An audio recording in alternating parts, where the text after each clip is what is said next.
Guys, royal Enfield వాళ్ళ aggressive street bike అయిన gorilla 450ని ఇంత వైల్డ్గా తయారు చేస్తారని ఎవరు అనుకొని ఉండరు. సో దాని గురించి మనం ఈ వీడియోలో అయితే డిస్కస్ చేసుకుందాం. అండ్ ఇప్పుడు డాష్ వేరియంట్లోకి అయితే వద్దాం. డాష్ వేరియంట్ అనేది కొత్త వేరియంట్ ఏం కాదు, అది ప్రీవియస్ వేరియంటే. బట్ 2026లో డాష్ వేరియంట్లో కొన్ని అప్డేట్స్ అయితే రావడం జరిగింది. ఇప్పుడు అప్డేట్స్ గురించి అయితే తెలుసుకుందాం. మనం ఫస్ట్ మనం డాష్ వేరియంట్ని చూడంగానే మనం నోటీస్ చేసేది ఫ్రంట్ హెడ్ లైట్ గ్రిల్ అనమాట. హెడ్ లైట్ కి అయితే ఒక గ్రిల్ ఇచ్చారు. అండ్ అదే కాకుండా హ్యాండిల్ గార్డ్స్ కూడా రావడం జరిగింది, నకిల్ గార్డ్స్ అనమాట. సో నకిల్ గార్డ్స్ కూడా మనకి డాష్ వేరియంట్ లో అయితే ఇచ్చారు. అండ్ డాష్ వేరియంట్ లో కూడా మనకి టైర్స్ అనేది చేంజ్ అయింది అనమాట. ఓవరాల్ టైర్ అయితే ఏం చేంజ్ చేయలేదు, బట్ టైర్ కాంపౌండ్ అనేది చేంజ్ అయింది అనమాట. సో కొంచెం గ్రిప్ అనేది ఇంకెక్కువ ఉంటుంది వెట్ సర్ఫేస్లో, ఎస్పెషల్లీ మనకి వాటర్లో పోతున్నప్పుడు అట్లా గ్రిప్ అనేది చాలా ఎక్కువ ఉంటుంది అనమాట.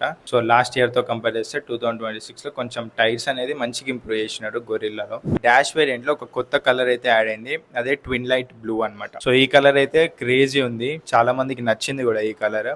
అండ్ చూడటానికి కూడా మంచిగా యూనిక్ ఉంది కలర్ అనేది. సో ఇవైతే కొత్త కలర్ ఆప్షన్స్. అండ్ అదే కాకుండా 2026 గొరిల్లాలో మనకి ఇన్స్ట్రుమెంట్ క్లస్టర్ సాఫ్ట్వేర్ అప్డేట్స్ అయితే జరిగినాయి అనమాట. సో ఇంతకు ముందు మనకి ఫోన్ కి కనెక్ట్ చేసుకొని మ్యాప్స్ పెట్టుకుంటే ఎక్కువ బ్యాటరీ డ్రైన్ అయ్యేదంట. బట్ ఇప్పుడైతే రాయల్ ఎన్ఫీల్డ్ వాళ్ళు సాఫ్ట్వేర్ అప్డేట్ చేసి ఆ ప్రాబ్లమ్ని అయితే సాల్వ్ చేసినారు.